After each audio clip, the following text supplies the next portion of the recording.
The most important people of our time are going to be the 144,000. These are going to be the ones who carry God's last message to the earth. These are going to be the ones who carry out the task of the two witnesses. And these will be the ones who will be killed for their belief, for their resistance against the beast, the false prophet, and the devil himself. The first time we read about the 144,000 is in Revelation chapter 7. Starting from verse 1, we read, "After these things I saw 4 angels standing at the 4 corners of the earth, holding the 4 winds of the earth, that the wind should not blow on the earth, on the sea, or on any tree. Then I saw another angel ascending from the east, having the seal of the living God, and he cried with a loud voice to the 4 angels to whom it was granted to harm the earth and the sea, saying, Do not harm the earth, the sea, or the trees, till we have sealed the servants of our God on their foreheads.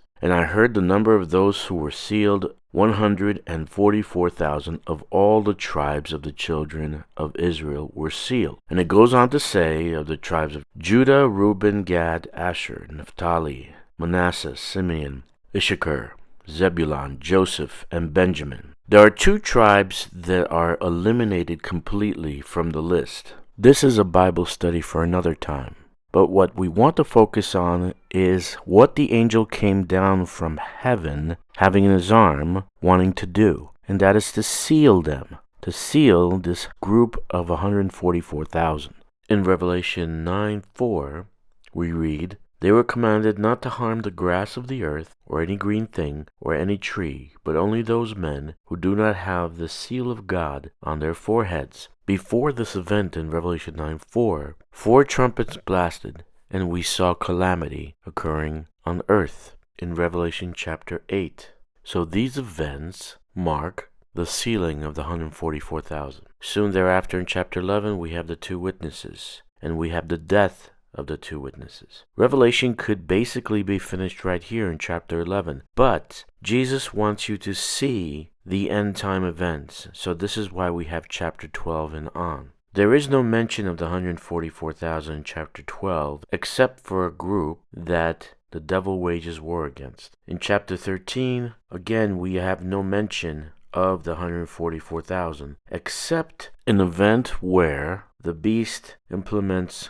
a law of death sentence for those who do not worship the image of the beast, or have a mark on their foreheads, or uphold a number of his name or his name. In chapter 14, we now witness the 144,000, and here we have a great description of them and the role they play in the end times. In chapter 15, we find them before the throne of God. They've been killed by the beast. How do we know this? You have to link the pieces together. Chapter 11, we have the 2 witnesses that are killed, beheaded. Their bodies lay in the streets of the city. Chapter 15, they're before the throne of God. And this event is just before the 7 last plagues are poured out onto the earth and the Battle of Armageddon. So who are these people? We have to take a look at their characteristics that's given them in chapter 14. But there's also a few other clues that we have throughout chapter 7 and chapter 11 that tells us exactly who they are, what they do, and the role they play at the end.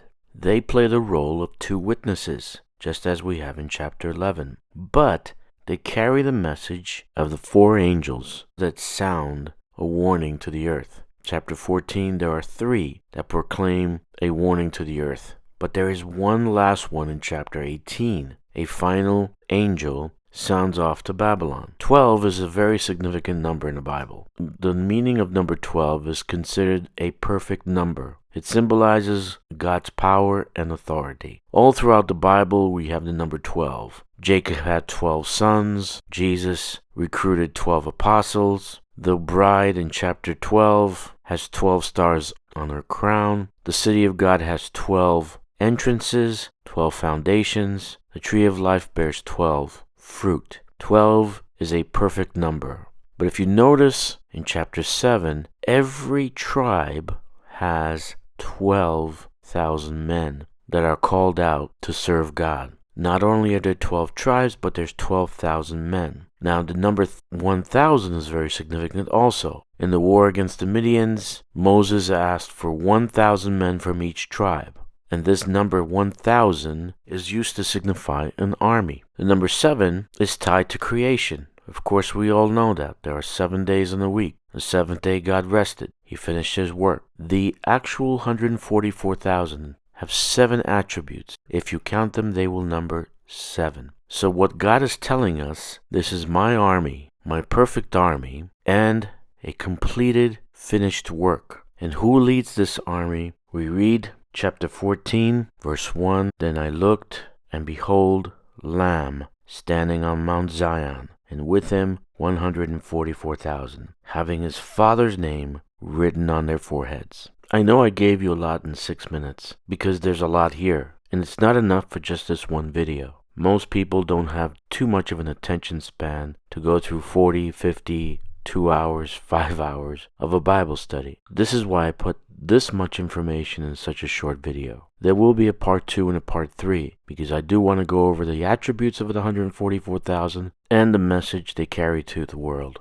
God needs men of valor. God needs Christian men, faithful men, born-again men to join this army to carry out the last message to the whole world, to bring salvation to many, but to also bring judgment to Babylon. God needs these men today. Are you willing to join Jesus in this fight? I am Daniel for the 144,000.